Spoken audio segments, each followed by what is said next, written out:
going on, everybody? Christopher here, back with another video. Thank you for watching this content. The only thing that I ask and appreciate is that you guys like the video. So not long ago, I did a video reacting to Mr. Volker Pispers, a German satirist, as they're corrected me in the comments as him being labeled as. I thought he was a comedian. I was wrong. I did a reaction on his video, The History of US and Terrorism, part 1. I did not do part 2, 3, 4, and 5 because I lost the interest, to be quite honest. And even after going back and watching that particular video after the fact, nothing about the video really grabbed me and made me feel like I needed to go any further into 2, 3, 4, and 5. There's plenty of channels out there that covered it. I don't think you have any problems finding it. But since I went into that video blindly, I really did expect to see a German doing comedy. I wasn't expecting the political satire that I actually got. I guess that kind of turned me away from it a little bit too, because I do not do politics. And so as I was saying, down in the comments section of that video, multiple folks was coming in telling me that you are expecting the wrong thing. Like, he's not a comedian. And I guess it's due to the fact that at the end of that video, I was just like, I didn't laugh much. I didn't see the comedy. So I guess they feel like that's where they needed to come correct me and let me know that I shouldn't have expected a comedy show because he's not a comedian. Well, listen, I expected comedy, okay? So what I'm gonna do today is I found a new guy, German comedian, okay? This is comedy. I didn't actually find it myself. It was suggested to me. Somebody told me to give him a chance, and that's what I'm gonna do today. Because of the whole stereotype of Germans being unfunny, maybe we can prove that wrong. Just maybe, you know, maybe we can find somebody who's German and funny too. And to be honest, the more I think about it, I don't think I know any German comics to begin with. Okay, so without dragging this on, we're gonna get straight into it. This guy's name is Vince Ebert, and let's see if he can cut it with being a funny German comedian. Now, we Germans are fascinated by stupid rules, aren't we? In our train stations, innocent smokers are forced to stand in small yellow squares painted on the floor in order to keep the non-smokers away from the poison. Now, okay, hold on. I seen what he's talking about. The painted squares that says you can smoke in this square, flat surface. The ones that I'm used to are like, and I've seen them here in Germany too, to be fair, are like enclosed spaces. They're like glass places where you can go inside and close the door and smoke inside. But he's referring to a painted kind of sectioned off area. You just stand inside of the painted area to smoke. All right. Not as intelligent as dividing a swimming pool into a peeing and a non-peeing section. No, I really love America because you're such a proud nation. Uh-oh. In the US, you can keep a suicidal person off from jumping just by telling him, "Sir, you can be proud to be American." If you did this to a German, he would jump before you can finish the sentence. Oh no. I really love America. Yo, hold on. I don't think that's the procedure to talk people down from ledges, but I kind of understand what he's saying. American way, always asking, "How are you?" I mean, they don't care, but they do ask. And the answer is always, "Thank you, I'm fine, I'm great." In Germany, "How are you" is not a common greeting phrase, it's a specific medical question. Is it? "How are you?" "Oh, don't get me started. I have problems with my left kidney, my back hurts, I have sore throat, pretty sure it's cancer."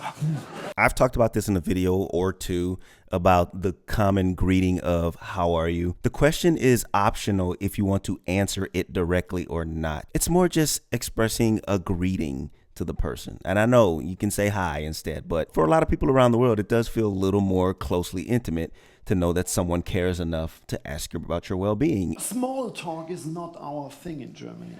Now that's true. We meet someone from America at a dinner party, and after 5 minutes we ask him, "What the hell were you thinking when you killed all these Native Americans?" Whoa. That's our idea of a relaxed dinner conversation. Now, we get to the point, right? To get to the bottom of things. And maybe that's the reason why we have so many excellent scientists. 100 years ago, German physicists figured out that light is something in between a particle and a wave. Who gives a shit, Americans say? We just want to light up our rooms. Such an approach is way too superficial for us, because we wanted to know exactly what light is. Therefore, the German Max Planck developed quantum physics, whereas the American Thomas Edison only invented the light bulb. To be fair, without this invention, we would still be sitting around a candle watching Netflix. I guess that makes sense, right? They always want to get to the nitty gritty, to the bottom of things. Let's solve this problem flat out. Let's not create other avenues to. I get it. I think I get it. I get it. German mentality is deeply shaped by the spirit of Goethe's Faust, the desire to understand whatever holds the world together in its innermost faults. And I felt this desire too. When I was 10, I took my canary in its cage outside during a thunderstorm. Oh boy. Just to check if Faraday was right. Oh. And he was. Yeah, he was. The bird wasn't struck by lightning, it died of a heart attack. Anyway. An American friend of mine said, yeah, I know a lot of our people don't know anything about evolution, and maybe it's because of our bad education system in America. Yours in Germany is much better. Questionable. And I don't think it's true. I think we just have a different approach. In America, they say we go to school. In Germany, we say we go into school. So, we Germans enter our school buildings, Americans just hang out in front of them. And maybe that's... If only we just hang out in front of them. Oh, we were there. Trust me. We're in those schools, man. And to be honest, the schools that my daughters go to, I see more hanging out there than I've ever seen at any school, like ever. At least prior to the events that happened within the last couple of years. Also in Germany, there's a big lack of scientific knowledge. 45% of all German high school students believe that Voltaire invented the battery. I want to spend a year as an ampere in France. I kind of wonder what the audience is. I didn't check any credentials of this or anything. I wonder if that's an English-speaking audience primarily, or if it's a German audience that understands English. I also wonder where this venue is. I wouldn't be mad if I had the chance to visit an actual comedy show here in Germany. I wouldn't be mad at that at all. I might have to check into that. If y'all know anything, let me know in the comments. Are afraid of everything. Stem cells, nuclear power, fracking, genetic engineering, you name it. Fans. Am I right? The world, 1 million years ago, our health and safety regulations would have prevented the discovery of fire.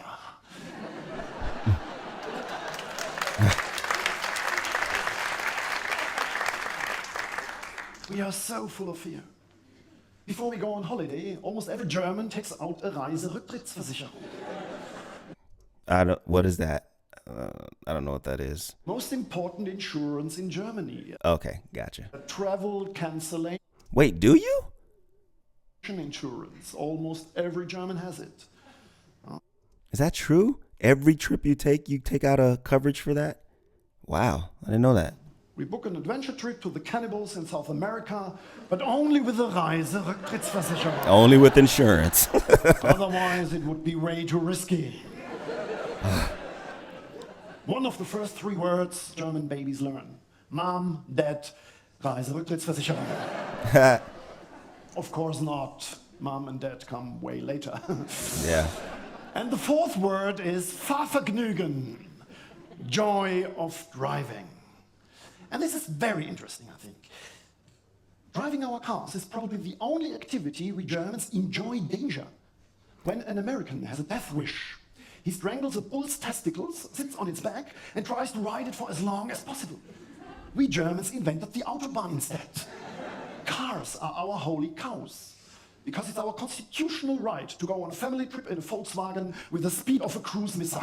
That is so true, though, isn't it? When I was a driver, the only thing I would ever notice about Germans is they did not like anyone in front of them. For example, I'd be driving, right, at a nice swift speed, like a speed that Autobahn-worthy, okay? An Autobahn-worthy speed. Let's say I'm getting closer to someone to where I need to pass them. I'll pass them, get in front of them. Next thing I know, they're coming back up to pass me and then get in front of me. And here I go. I'm just like, I've never changed speed because I am a cruise controller. I am big on cruise control. So my speed doesn't change. I simply passed on the left and, got in front of them. For some reason, they'll come zooming right up to my left to get back in front of me. So what ends up happening is, since my speed did not change because I'm using cruise control, I once again am coming up behind them and am in need of having to pass. What do? Come up behind me again and pass me. And I'm just like, what are we doing? Like, what the fuck kind of game is this? Why don't you want anybody in front of you? That's happened more than once. So I don't know. I don't know if Germans just like being able to go fast for no reason, no real reason at all, or what. But I used to get that all the time. Side story. I look like Bill Gates. Okay, it's a little bit of a cliche, I know. Not every German is into cars.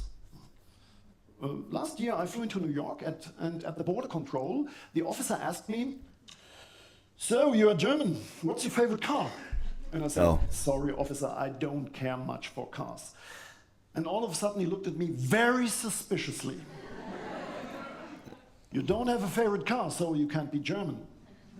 Sorry, boy. Sir, not every German. Put your hands where I can see them. Actually, it was a very relaxed routine check. If you don't pass your stereotype, there must be something wrong, am I right? About 5 hours, and forget what you heard about waterboarding. It's actually not that bad. Oh, It's a Porsche, no. a Porsche. What model? 911.